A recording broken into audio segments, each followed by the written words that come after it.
میں دا پیس of string. تو چلیں یہ شروع کرتے ہیں۔ تو دوستو یہ کہانی شروع ہوتی ہے ایک علاقہ جس کا نام ہے گورڈر ویل۔ یہاں پر آج ایک مارکیٹ ڈے ہے، یعنی یہاں پر آج بازار لگے گا اور لوگ چیزیں خریدنے آئیں گے۔ تو جو کسان ہیں ان کے پاس جو بھی کچھ ہوتا ہے بیچنے کے لیے، یعنی اپنی گائے، بیل، بطخیں یا چکن وغیرہ جو بھی وہ بیچنا چاہتے ہیں وہ اس مارکیٹ میں لے کر آتے ہیں تاکہ وہ انہیں بیچ سکیں۔ دوستو کسان کھیتوں میں کام کر کر کے کافی تھک چکے ہوتے ہیں اور ان کے چلنے کے انداز سے پتہ چل رہا ہوتا ہے کہ یہ کسان کافی تھک چکے ہیں اور آج یہ مارکیٹ میں آئے ہیں تاکہ ان کے پاس جو بھی کوئی چیز ہے وہ بیچ کر منافع کما سکیں۔ دوستو مارکیٹ میں کافی بھیڑ ہوتی ہے، لوگوں کی بہت بڑی تعداد مارکیٹ میں ہوتی ہے اور مارکیٹ میں ایک سمیل ہوتی ہے جس میں ملک اور ہیومن اور اینیملز کی جو مکس ایک قسم کی سمیل ہے نا، وہ مارکیٹ میں ہوتی ہے۔ لیکن یہ ان لوگوں کے لیے عام سی بات ہے کیونکہ وہ لوگ گاؤں کے رہنے والے ہیں، تو یہ چیز ایک نارمل سی چیز ہے۔ دوستو ایک آدمی جس کا نام ہنچ کورن ہے وہ گورڈر ویل پہنچتا ہے اور وہاں سے گزر رہا ہوتا ہے اور اسے زمین پر ایک رسی کا ٹکڑا نظر آتا ہے۔ دوستو ہنچ کورن کا خیال یہ ہوتا ہے کہ کوئی بھی چیز ضائع نہیں ہوتی بلکہ ہر چھوٹی سے چھوٹی چیز بھی کام آ سکتی ہے، تو وہ اس رسی کے ٹکڑے کو اٹھا کر فولڈ کرنا شروع کر دیتا ہے تاکہ اسے پاس رکھ سکے۔ اسی دوران ایک اور آدمی جس کا نام میلینڈن ہے وہ اسے دیکھ لیتا ہے یہ کرتے ہوئے، کیونکہ میلینڈن اور ہنچ کورن کی پہلے بھی کسی بات پہ بحث ہو چکی ہے اور یہ دونوں ایک دوسرے کے دشمن ہیں۔ جب ہنچ کورن دیکھتا ہے کہ اس کے دشمن نے اسے دیکھ لیا تو وہ رسی کا ٹکڑا چھپا لیتا ہے اور وہ ایسے پریٹینڈ کرتا ہے جیسے وہ زمین پر کچھ ڈھونڈ رہا تھا لیکن اسے نہیں ملا، تو وہ آگے چلا جاتا ہے، یعنی وہ اسے ظاہر ایسا کرتا ہے کہ جیسے اس کا کچھ کھو گیا تھا لیکن وہ نہیں ملا، تو پھر ہنچ کورن اسے چھوڑ کر آگے چلا جاتا ہے، وہ اس طرح پریٹینڈ کرتا ہے۔ تو دوستو جب مارکیٹ ڈے ختم ہو جاتا ہے اور شام ہو جاتی ہے تو جو قریبی لوگ تھے وہ تو اپنے گھروں کو چلے جاتے ہیں، لیکن وہ لوگ جو دور سے آئے تھے وہ ایک سرائے میں رکتے ہیں۔ دوستو سرائے ایک ایسی جگہ ہوتی ہے جہاں پہ آپ ٹیمپریریلی تھوڑی دیر کے لیے رکتے ہیں، وہاں پر کھانا وغیرہ کھا کر آرام کر کے پھر واپس اپنے سفر کو نکل پڑتے ہیں۔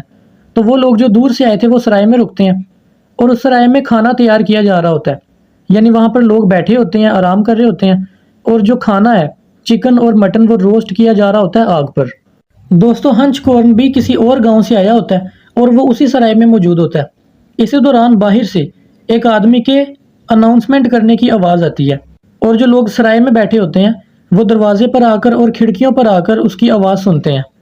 وہ اعلان کرتا جا رہا ہوتا ہے کہ ایک آدمی جس کا نام ہال بریک ہے اس کا پرس گم گیا آج صبح، اور اس کے پرس میں 500 فرینکس تھے اور اس کے علاوہ کچھ بزنس پیپرز تھے۔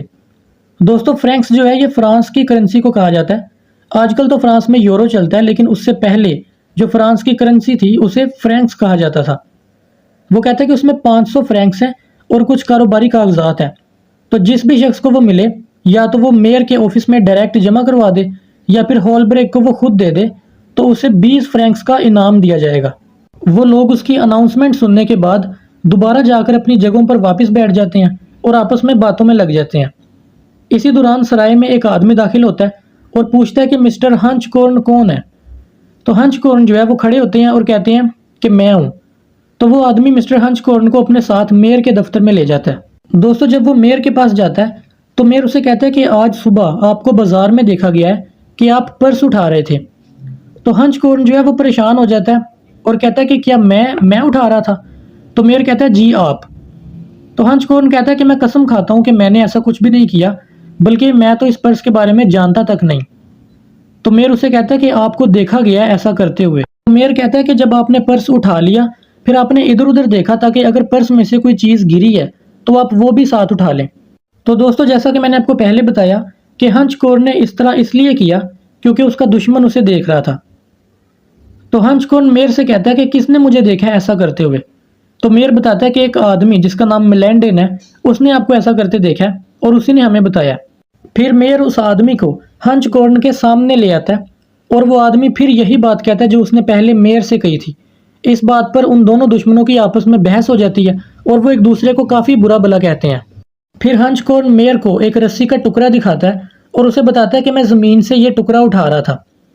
میئر ہنچ کورن کی تلاشی لیتا ہے لیکن اس سے کچھ نہیں نکلتا۔ تو میئر ہنچ کورن کو دھمکی دیتا ہے کہ میں پروسیکیوٹر سے کہوں گا کہ وہ تمہارے خلاف کیس کرے اور تمہیں سزا دلوائے۔ دوستو اب لوگوں کا کھانا جو ہے وہ ختم ہو چکا ہوتا ہے اور رات ہو چکی ہوتی ہے، اب سب لوگوں نے اپنے گھر جانا ہوتا ہے، لیکن یہ بات ہر طرف پھیل چکی ہوتی ہے کہ ہنچ کورن نے پرس چرایا ہے۔ دوستو اب اگلے دن ایک آدمی جس کا نام میریس پومیل ہے وہ پرس اس کے مالک کو اس کے حوالے کر دیتا ہے اور یہ بتاتا ہے کہ اسے یہ کل گرا ہوا ملا زمین پر، لیکن اسے پڑھنا نہیں آتا تھا کہ یہ کس کا پرس ہے۔ تو وہ گھر لے گیا اور اس نے اپنے مالک کو دکھایا اور اس کے مالک نے اسے بتایا کہ یہ اس شخص کا پرس ہے، تو وہ اسے آج واپس کر دیتا ہے۔ اب یہ بھی بات پورے علاقے میں پھیل جاتی ہے اور ہنچ کورن کو بھی بتایا جاتا ہے کہ اس آدمی کا پرس اسے واپس مل گیا ہے۔ تو ہنچ کورن لوگوں کو جا کر بتانا شروع کر دیتا ہے کہ دیکھا، میں نے کہا تھا نا کہ میں چور نہیں ہوں اور میں نے کوئی پرس نہیں چرایا۔ لیکن وہ دیکھتا ہے کہ لوگ اس کی بات کا یقین نہیں کر رہے، بلکہ جب وہ چلا جاتا ہے تو لوگ اس کے پیچھے سے یہ باتیں کرتے ہیں کہ جب یہ آدمی پکڑا گیا تو اس نے بہانے سے اس کا پرس واپس کر دیا۔ وہ ان لوگوں کی باتوں سے پریشان ہو جاتا ہے اور وہ اپنی پوری کوشش کرتا ہے کہ لوگ اسے بے گناہ سمجھیں، اور وہ ہر کہیں جا کر یہی کہانی سناتا ہے۔ وہ ایسے لوگوں کو بھی اپنی کہانی سناتا ہے جنہیں وہ نہیں جانتا۔ وہ جہاں بھی جاتا ہے، جس بھی جگہ جاتا ہے، جس کو بھی ملتا ہے، وہ یہی کہانی بار بار سنانا شروع کر دیتا ہے، لیکن لوگ اس کا مذاق اڑانے لگ جاتے ہیں۔ لوگ اس کے منہ پہ کہہ دیتے ہیں کہ ہاں تم ٹھیک کہہ رہے ہو، لیکن جب وہ چلا جاتا ہے تو لوگ اس کی پیٹھ کے پیچھے دوبارہ باتیں کرنا شروع کر دیتے ہیں۔ پھر ایک وقت آتا ہے کہ جب وہ گزر رہا ہوتا ہے تو لوگ اسے خود کہتے ہیں کہ تم ذرا اپنی وہ کہانی تو سناؤ، جب تم نے ایک رسی کا ٹکڑا اٹھایا تو وہ پرس گم گیا، تو یہ والی کہانی تو سناؤ۔ یعنی لوگ انٹرٹینمنٹ کے لیے وہ کہانی سننا شروع کر دیتے ہیں اور جان بوجھ کر اس کی کہانی پہ ہنستے ہیں۔ تو وہ کافی پریشان ہو جاتا ہے اور وہ بیمار رہنے لگ جاتا ہے۔ تو دوستو، وقت کے ساتھ ساتھ اس کی بیماری بڑھتی جاتی ہے اور وہ ایک دن اس کی ڈیتھ ہو جاتی ہے۔